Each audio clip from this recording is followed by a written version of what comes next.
देखिए, वाष्प दाब किसको कहते हैं? मान लीजिए एक पात्र में हमने कोई द्रव भर रखा है, मान लीजिए पानी है। तो पानी सभी तापमान पर वाष्पीकृत होता है। इस बात को अच्छी तरह समझें। कुछ लोगों को लगता है नहीं नहीं, 100 डिग्री पे वाष्पीकृत होता है, सब गलत है। 100 डिग्री पे वो उबलता है, पूरी तरह से वाष्प में बदल जाता है। अदरवाइज बर्फ से भाप निकलते हुए सबने देखा है। इसका मतलब यह है कि वाष्पीकरण सभी तापमान पर होता है, कम या ज्यादा। क्योंकि बनने वाली भाप खुले पात्र से बाहर निकल जाएगी, इसलिए इस समय वाष्प दाब की बात करना बेकार है। लेकिन अगर हम इस पात्र को बंद कर दें तो भाप का बाहर निकलना बंद हो जाएगा। होगा ये कि पहले भाप बनेगी और इस खाली जगह को भरेगी, फिर बनी हुई भाप का कुछ हिस्सा संघनित होकर द्रव में बदलना शुरू होगा। अब यहां से दो प्रक्रियाएं चालू हो गई। द्रव वाष्प में बदल रहा है और वाष्प द्रव में बदल रहा है। जब यह साम्यावस्था स्थापित हो जाए, ऐसी स्थिति में किसी द्रव की सतह पर उसकी वाष्प द्वारा आरोपित दाब वाष्प दाब कहलाता है। आप लिख लें, कॉपी पेन रखा होगा तो मैं बोल दे रहा हूं, लिखिए जरा। स्थिर ताप पर स्थिर ताप पर द्रव वाष्प साम्यावस्था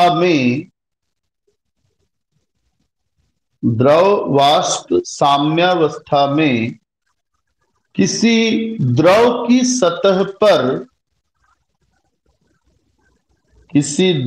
सतह पर उसकी वाष्प द्वारा आरोपित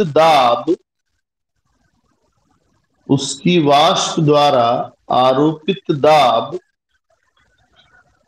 उस ताप पर द्रव का वाष्प दाब कहलाती है। ठीक है। अब वाष्प दाब को प्रभावित करने वाले कारक क्या क्या हैं? कारक नंबर 1 ताप है। ताप बढ़ाएंगे तो वाष्प दाब बढ़ जाएगा। दूसरा सतह का क्षेत्रफल है।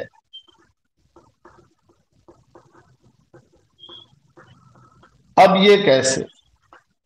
तो इससे रिलेटेड एक प्रश्न आता है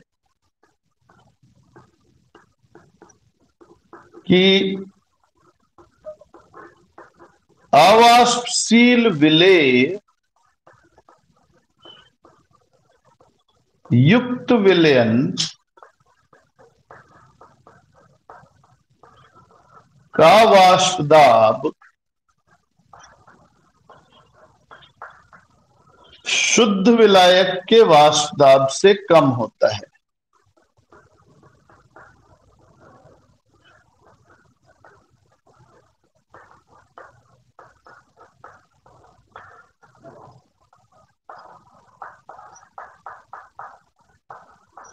क्यों कम होता है यह समझना है। तो हम एक पात्र बनाते हैं जिसमें शुद्ध विलायक रखते हैं, शुद्ध पानी, और बंद कर दिया। तो पहली बात तो ये समझिए कि वाष्पीकरण हमेशा द्रव के ऊपरी सतह से होता है, नीचे की सतह का कोई लेना देना नहीं होता। तो सतह का क्षेत्रफल जितना ज्यादा होगा वाष्पीकरण उतना ज्यादा होता है। इस एग्जाम्पल को ऐसे समझ सकते हैं आप कि आप 50 मिलीलीटर पानी को एक गिलास में डाल दीजिए और एक टेबल पे रख दीजिए, और उसी 50 मिलीलीटर पानी को आप एक कांच के टॉप वाले टेबल के ऊपर फैला दीजिए। तो आप पाएंगे कांच के ऊपर फैला हुआ पानी जल्दी सूख जाएगा और गिलास वाले पानी को सूखने में समय लगा। इसका कारण यह है कि कांच पे फैलाया जब आपने तो पानी की सतह का क्षेत्रफल बढ़ गया। ठीक, तो यहां पर शुद्ध विलायक की सतह पे सिर्फ विलायक के अणु होंगे और विलायक के अणु वाष्पशील हैं, यानी वाष्प में बदलने वाले अणु हैं। तो इसकी पूरी जगह से वाष्पीकरण होगा, पूरी जगह से वाष्पीकरण होगा तो ज्यादा वाष्प बनेगी, ज्यादा वाष्प बनेगी तो स्वाभाविक तौर पे वाष्प दाब ज्यादा होगा। लेकिन अगर इसी में हम एक अवाष्पशील विलेय मिला दें, शक्कर मिला दें, नमक मिला दें, जो खुद वाष्पित नहीं होते हैं, ऐसे विलेय को मिलाने पे क्या होगा, सतह पर विलेय के साथ साथ उस विलायक के साथ साथ अवाष्पशील विलेय के अणु भी होंगे और अवाष्पशील विलेय के अणु सतह का कुछ हिस्सा घेर के रखेंगे। अब जब वो घेर के रखेंगे तो मानिए कुल सतह इतनी है और अवाष्पशील विलेय के अणुओं ने कुल इधर उधर फैल के इतनी जगह को घेर रखा है। तो पहले पूरी जगह से वाष्प बन रही थी, अब इतनी जगह से नहीं बनेगी, इतनी जगह से बनेगी। तो हम ये कह सकते हैं कि अवाष्पशील विलेय युक्त विलयन में विलयन की सतह का कुछ भाग विलेय के अवाष्पशील अणुओं से घिरा होता है।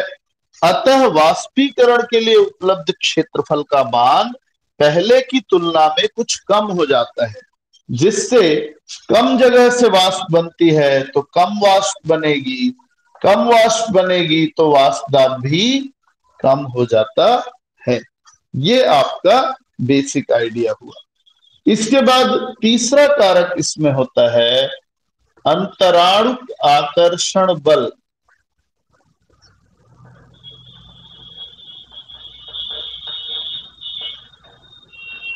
अब अगर आप दो कटोरी ले लीजिए, एक जैसी कटोरी, एक बराबर आकार की, एक में 100 मिलीलीटर पानी रख दीजिए और एक में 100 मिलीलीटर पेट्रोल डाल दीजिए, खुले में दोनों को रख दीजिए। जल्दी कौन उड़ जाएगा भाई, बताएंगे? जल्दी वाष्प किसकी बनेगी, पानी की कि पेट्रोल की? पेट्रोल की। देखो सतह का क्षेत्रफल भी बराबर है, तापमान भी बराबर है, तो ऐसा क्यों हुआ कि पेट्रोल की जल्दी वाष्प बन गई, बताइए? पेट्रोल, बिल्कुल ठीक। इसका मतलब यह हुआ कि जिन द्रव पदार्थों में अणुओं के बीच आकर्षण कम होगा वहां वो जल्दी वाष्पित होंगे, ज्यादा वाष्प बनाएंगे और वाष्प दाब ज्यादा होगा। क्लियर बात? ठीक है, तो इस बात को दिमाग में बैठा के रखें। अब हम आते हैं राउल्ट के नियम पे। तो राउल्ट का नियम क्या कहता है? राउल्ट का नियम कहता है कि किसी विलयन में किसी घटक का वाष्प दाब उस घटक के मोल प्रभाज के समानुपाती होता है।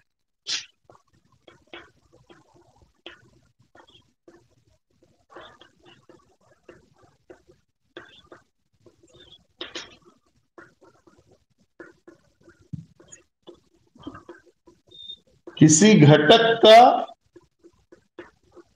वाष्प दाब समानुपाती होता है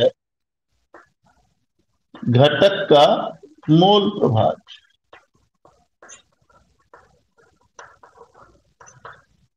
मतलब अगर ए का वाष्प दाब देखा जाए तो वो समानुपाती होगा ए के मोल प्रभाज के, और बी का वाष्प दाब समानुपाती होगा बी के मोल प्रभाज के।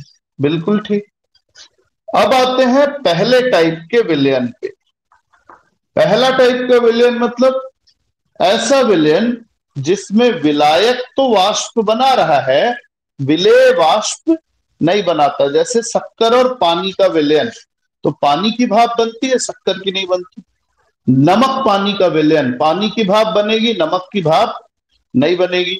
तो इस तरह से हम कहेंगे ये है अवाष्पशील विलेय युक्त विलयन, या सरल शब्दों में कहें तो एक घटक का वाष्पीकरण होता है और दूसरे का नहीं होता है। तो यहां जो कुल वाष्प दाब P होगा वो सिर्फ A के वाष्प दाब के बराबर होगा, क्योंकि B तो वाष्प बनाता ही नहीं है। तो जो भी वाष्प बनेगा वो A का ही बनेगा, और A का वाष्प दाब नियमतः समानुपाती है किसके? A के मोल प्रभाज के। तो PA बराबर हम लिख सकते हैं KXA, जहां K कोई स्थिरांक है। अब अगर इसी को शुद्ध अवस्था के लिए लिखें, यानी शुद्ध A के लिए, तो शुद्ध अवस्था में इसको हम लिख देंगे P नॉट A बराबर केवल K, क्योंकि शुद्ध अवस्था में मोल प्रभाज का मान 1 हो जाता है। तो 1 गुणा के आ जाएगा। के का मान P नॉट A है, समीकरण 1 में मान रख देंगे तो हमको मिल जाएगा पी ए बराबर P नॉट A एक्स ए। यानी किसी अवाष्पशील विलेय युक्त विलयन में विलायक का वाष्प दाब विलायक के मोल प्रभाज और शुद्ध अवस्था में उसके वाष्प दाब के गुणनफल के बराबर होता है। ये तो पहले प्रकार का विलयन हो गया। अब मान लो कि विलयन में दोनों ही भाप बना रहे हैं, ए भी वाष्पीकृत होता है और बी भी, जैसे पानी और अल्कोहल, HCl और अल्कोहल, सल्फ्यूरिक एसिड अम्ल और पानी, एथिल अल्कोहल और मेथिल अल्कोहल। तो ऐसे में बी प्रकार का मतलब हुआ जब दोनों घटक वाष्पशील हों,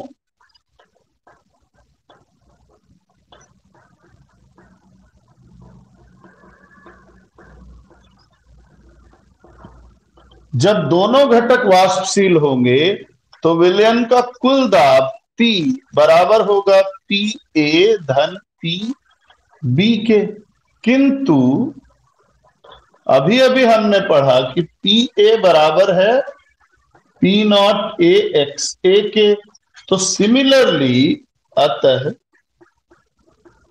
PB भी बराबर होगा किसके? P naught B x B के। मान रख दो तो P बराबर आ गया P naught A x A plus P naught B x B. ये मूल समीकरण है। अब इसमें थोड़ा सा चेंज करते हैं हम जानते हैं कि विलयन में, यहां राउल्ट का नियम खत्म हो गया आपका।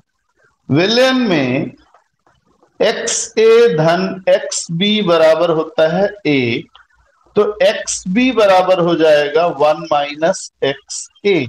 मान रख दो भाई एक्स बी की जगह पे, या एक्स ए बराबर लिख लेते हैं तो क्या हो जाएगा 1 माइनस एक्स बी। ये भी सही है एक्स ए, तो जहां आपको रखना ठीक लगे वहां रख सकते हैं। P बराबर हो जाएगा P नॉट ए गुणा 1 minus X B plus P not B x B. गुणा करो तो ये हो गया P not A minus P not A X B plus P not B x B. इन दोनों में एक्स बी कॉमन निकाल सकते हैं, तो P नॉट ए माइनस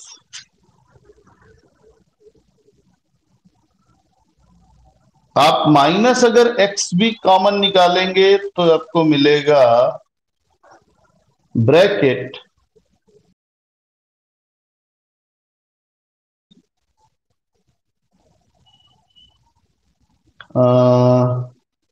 ऐसा करो प्लस एक्स बी कॉमन निकाल लो, तो ये आ जाएगा सरल में P not be P not A minus P not be. ये माइनस कॉमन निकालने पे आएगा। ठीक है, तो ये आपका एक समीकरण बन गया। दूसरा इसी आधार पे बना सकते हैं, तीसरा जैसा आपका मन। तो ये हो गया राउल्ट का नियम। अब राउल्ट के नियम के बेस पे हम चाहें तो कुछ और चीजें भी बना सकते हैं। क्या बना सकते हैं भाई? आदर्श और अनादर्श विलयन।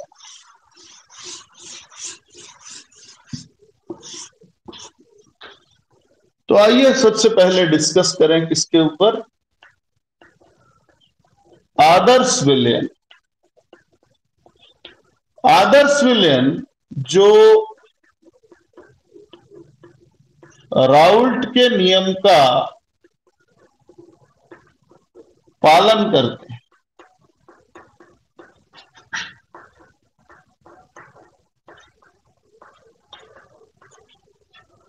तो इनके लिए जब आप ए व बी को मिलाते हैं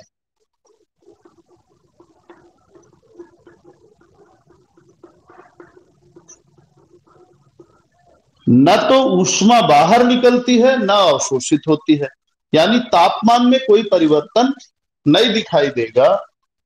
तो डेल एच मिक्सिंग 0 होता है, पहला। दूसरा, डेल वी मिक्सिंग भी क्या होता है? 0। यानी 10 मिलीलीटर ए 10 मिलीलीटर बी को मिलाया तो कुल 10 और 10 20 मिलीलीटर तैयार होगा, कम नहीं होगा, ज्यादा भी नहीं होगा। और तीसरा, ये P बराबर बिल्कुल exactly P not A x A plus P not B x B होता है। इसके कुछ उदाहरण आपको देखने को मिलेंगे। CH2 का डिफरेंस रख के आप क्या कीजिए, ऑर्गेनिक मिश्रण ले सकते हैं। जैसे मेथिल एल्कोहल, अब इसमें एक CH2 ऐड कर दीजिए तो CH3 CH2OH, ethyl alcohol. Benzene C6H6, इसमें एक CH2 ऐड कर दीजिए तो C6H5CH3, टालुइन। क्लोरोबेंजीन ब्रोमोबेंजीन, इस तरीके से कुछ आपको मिश्रण मिलेंगे जो आदर्श विलयन की तरह व्यवहार करते हैं। इसका जो ग्राफ होगा वो कैसा होगा? ग्राफ में 100% ए होगा एक तरफ 100% बी होगा।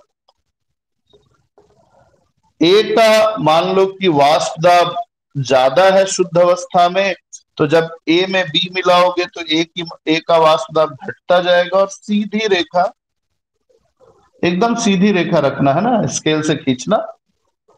ये बी के लिए आ जाएगा आपका इस तरीके से, और विलयन इन दोनों को जोड़ने पे मिल जाएगा।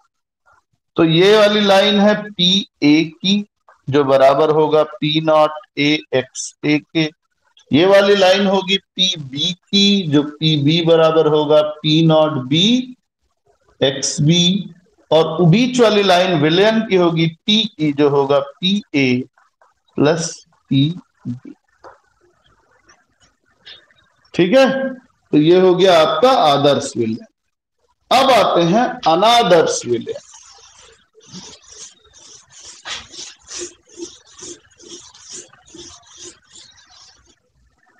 इसका स्क्रीनशॉट ले सकते हैं आप।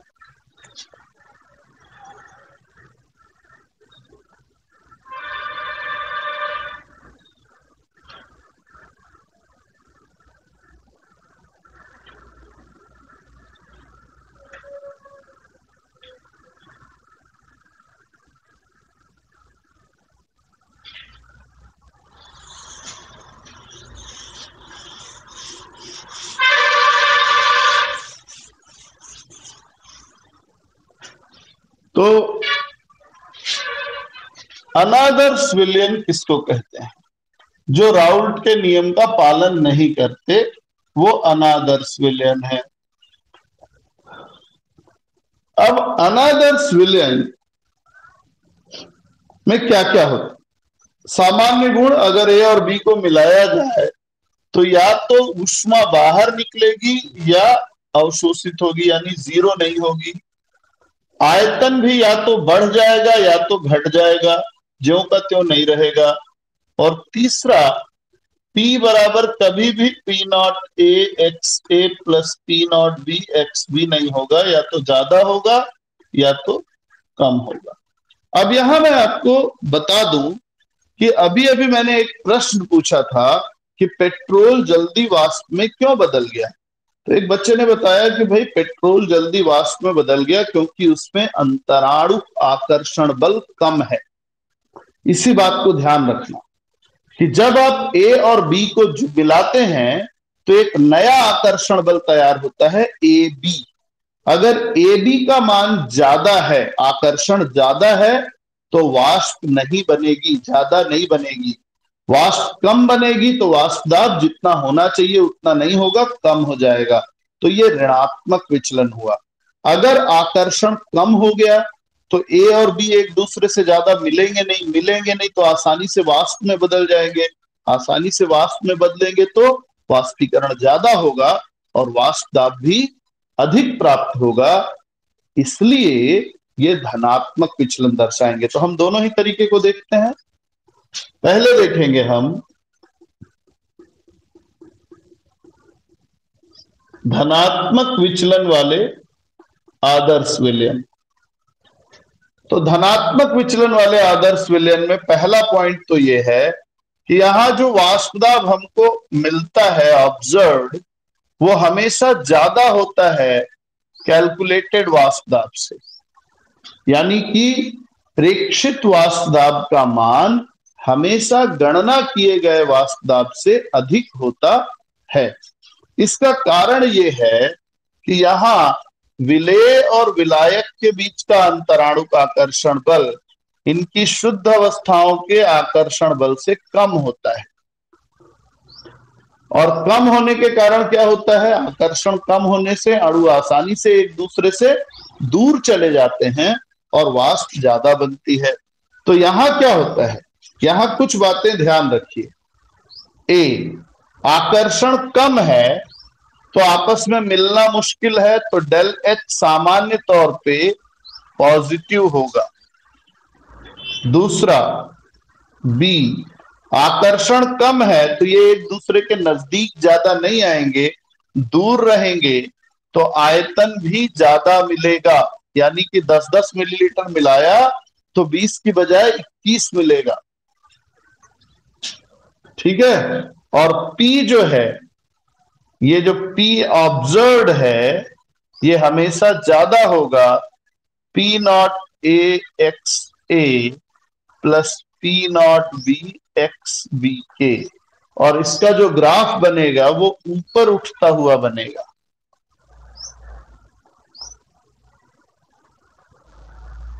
ये शुद्ध के लिए है मान लीजिए, तो एक्चुअल ग्राफ कैसा मिलेगा, उठा हुआ।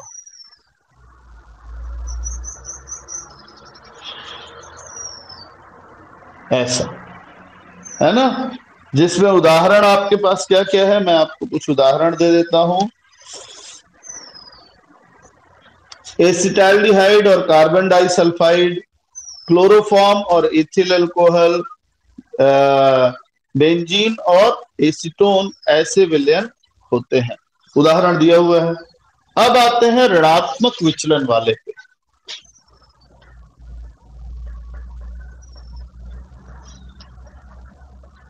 जो लोग ट्रिक स्टडी में यकीन करते हैं कि हमको थोड़ी सी चीज बेसिक आइडिया मिले तो लिख सकते हैं, ये ट्रिक स्टडी है।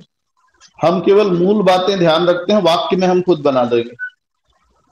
दूसरा है ऋणात्मक विचलन। ऋणात्मक विचलन का मतलब हुआ यहां P ऑब्जर्व्ड कम होता है P कैलकुलेटेड से। यानी कि ऐसे विलयन, ऐसे अनादर्श विलयन जिनका वाष्प दाब या जिनका प्रेक्षित वाष्प दाब इनके वास्तविक या गणना किए गए वाष्प दाब से कम प्राप्त होता है। इसका कारण क्या है, वाष्प दाब कम तब होगा जब आकर्षण अधिक हो जाता है। यानी यहां विलेय और विलायक के बीच का अंतराणुक आकर्षण बल विलेय विलेय और विलायक विलायक की शुद्ध अंतराणु का आकर्षण बल से ज्यादा होता है। आकर्षण ज्यादा होने के कारण अणु परस्पर ज्यादा मजबूती से बंधे होते हैं और ये आसानी से वाष्प में परिवर्तित नहीं होते, जिससे वाष्पीकरण की दर कम हो जाती है और वाष्प दाब कम हो जाता है। अब थर्ड चीज, अच्छा इसमें कुछ हम गुण लिख लें तो ए गुण क्या होगा, जब आकर्षण ज्यादा होगा तो आसानी से मिलेंगे, आसानी से मिलेंगे तो ये ऊष्मा उत्सर्जित करते हैं, आयतन कम हो जाएगा और P ऑब्जर्व का मान आपको कम मिलेगा, P not A x A plus P not B x B से। अब इसके लिए अगर हम ग्राफिकल रिप्रेजेंटेशन करें तो आप पाएंगे कि यहां ग्राफ जो है ये नीचे जाता हुआ मिलेगा आपको। पहले तो स्टैंडर्ड का बना लेते हैं, अब ये सब नीचे जाता हुआ मिलेगा आपको ऐसा। इसके उदाहरण में क्या क्या है, तो एसीटोन और क्लोरोफॉर्म है, जल और सल्फ्यूरिक अम्ल है, जल और नाइट्रिक अम्ल है, ये सारा इसके उदाहरण है। स्क्रीनशॉट ले सकते हैं आप।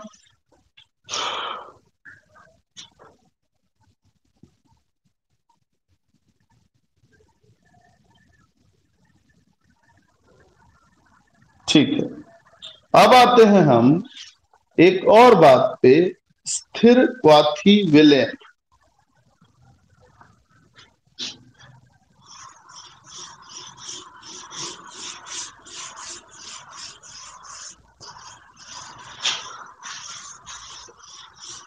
अनादर्श को अभी पूरी तरह से खत्म हुआ मत मानिएगा, क्योंकि स्थिर क्वाथी विलयन उसी के अंतर्गत आता है।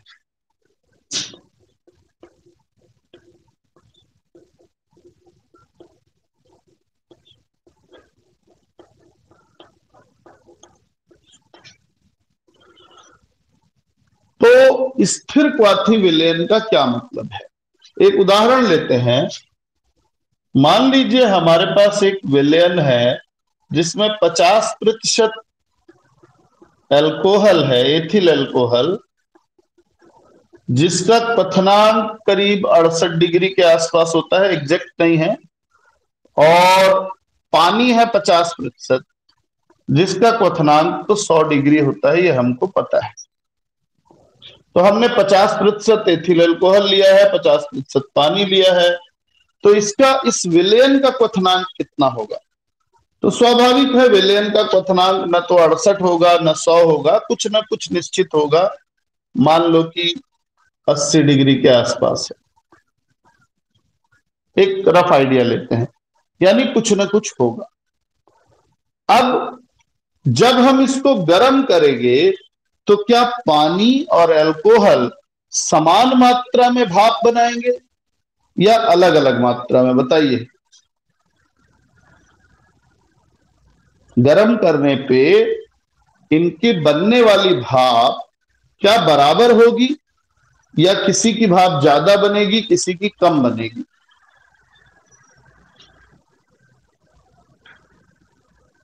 बताएं।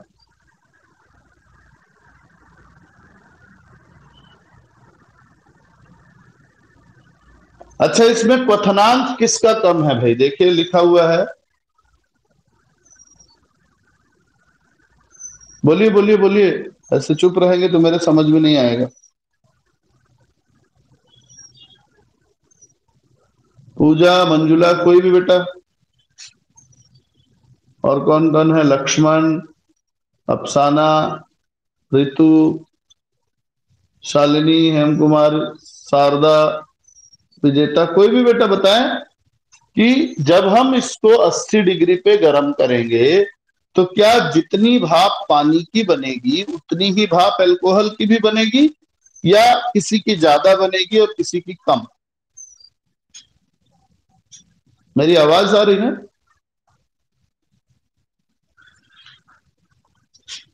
बताइए, ऐसे चुप रहेंगे तो फिर मैं क्लास नहीं आगे बढ़ाऊंगा। बिल्कुल, अलग अलग होगी, तो किसकी ज्यादा होगी बेटा? अल्कोहल। क्यों ज्यादा होगी? सही जवाब। नहीं, यहां देख के आप कैसे अंदाजा लगाए कि अल्कोहल की वाष्प ज्यादा होगी? क्योंकि इसका क्वथनांक क्या है? कम है। क्वथनांक कम होना ही ये बताता है कि इसको पूरी तरह से वाष्प में बदलने के लिए कम ताप की आवश्यकता है, यानी इसका अंतराणुक आकर्षण बल कम है। तो जब हम इसको गर्म करेंगे तो बनने वाली भाप में ज्यादातर हिस्सा किसका होगा? अल्कोहल का। पानी का हिस्सा कम होगा। इसको संघनित किया, एक दूसरे पात्र में लिया, तो दूसरे पात्र में जिसकी भाप ज्यादा बनेगी वो ज्यादा आएगा। यानी अब लगभग यहां हमको 75% अल्कोहल मिलेगा और 25% पानी। दोबारा इसको गर्म करेंगे तो अब चूंकि मात्रा बदल गई तो क्वथनांक भी क्या होगा? बदल जाएगा। अगले पात्र में शायद 90% अल्कोहल हो जाए और 10% पानी हो जाए। क्वथनांक फिर बदल गया।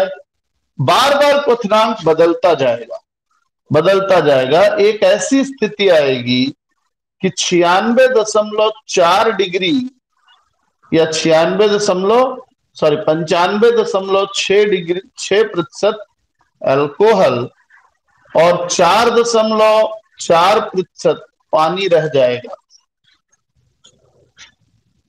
अब अगर आप इसको उबालते हैं और ठंडा करते हैं तो ये ज्यों का त्यों इतनी ही मात्रा यहां पहुंचेगी। फिर करो, फिर सेम टू सेम, यानी इसके बाद इसकी मात्रा में परिवर्तन होना बंद हो जाता है। और जब इसकी मात्रा यानी संघटन में परिवर्तन होना बंद हो जाएगा तो अब क्वथनांक भी परिवर्तित नहीं होगा। तो ये मिश्रण कहलाता है स्थिर क्वाथी विलयन। इसके पहले ये स्थिर क्वाथी नहीं है, क्योंकि हर बार इसका क्वथनांक क्या हो जाता था? बदल जाता था। तो स्थिर क्वाथी विलयन किसको कहते हैं? निश्चित संघटन वाला, आप लिख सकते हैं चाहे तो, निश्चित संघटन वाला ऐसा द्रव मिश्रण, निश्चित संघटन वाला ऐसा द्रव मिश्रण जो एक निश्चित ताप पर, जो एक निश्चित ताप पर उबलता है और बिना संघटन बदले, और बिना संघटन बदले उसी ताप पर आश्वित भी हो जाता है, इसे स्थिर क्वाथी विलयन कहते हैं। अब स्थिर क्वाथी विलयन चूंकि अनादर्श विलयन का प्रकार है, ठीक है। अनादर्श विलयन दो प्रकार के होते हैं, इसलिए स्थिर क्वाथी विलयन भी कितने प्रकार का होगा? दो प्रकार का होगा। कैसे होगा? अभी सरल तरीका बताता हूं, फिर डिस्कशन करेंगे हम बाकी कल के लिए। तो पहला है आपका इसमें निम्न क्वथन, इसी को एजियोट्रॉप भी कहा जाता है इंग्लिश में, एजियोट्रॉप। निम्न क्वथन, एजियोट्रॉप। निम्न क्वथन का मतलब होता है इनका बॉइलिंग पॉइंट, इनके दोनों घटकों के बॉइलिंग पॉइंट से TA व TB से कम होता है। यानी ऐसा स्थिर क्वाथी विलयन जिसका क्वथनांक इसके दोनों घटकों के क्वथनांक से कम होता है। दूसरा, इनकी खासियत होती है कि ये राउल्ट के नियम से धनात्मक विचलन दर्शाते हैं।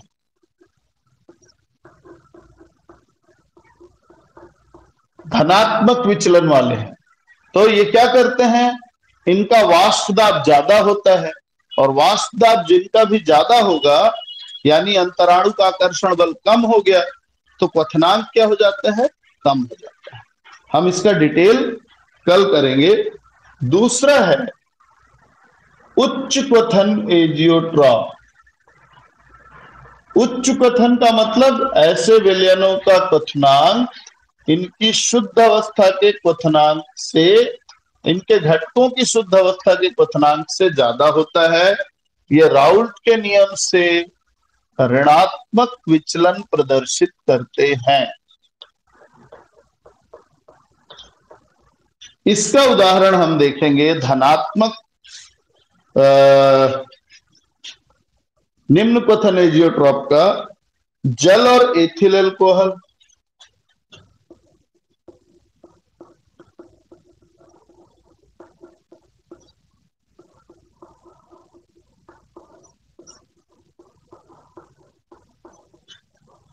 और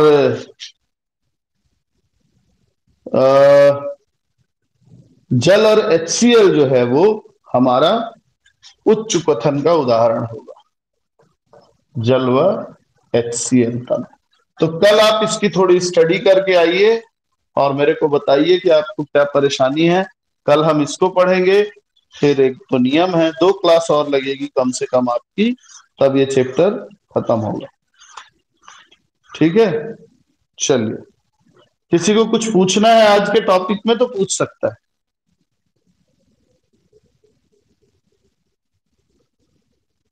देख लें, किसी को कुछ पूछना है, कोई टॉपिक, कोई हिस्सा दिक्कत कर रहा है तो पूछ सकते हैं। नहीं, चलिए ठीक है।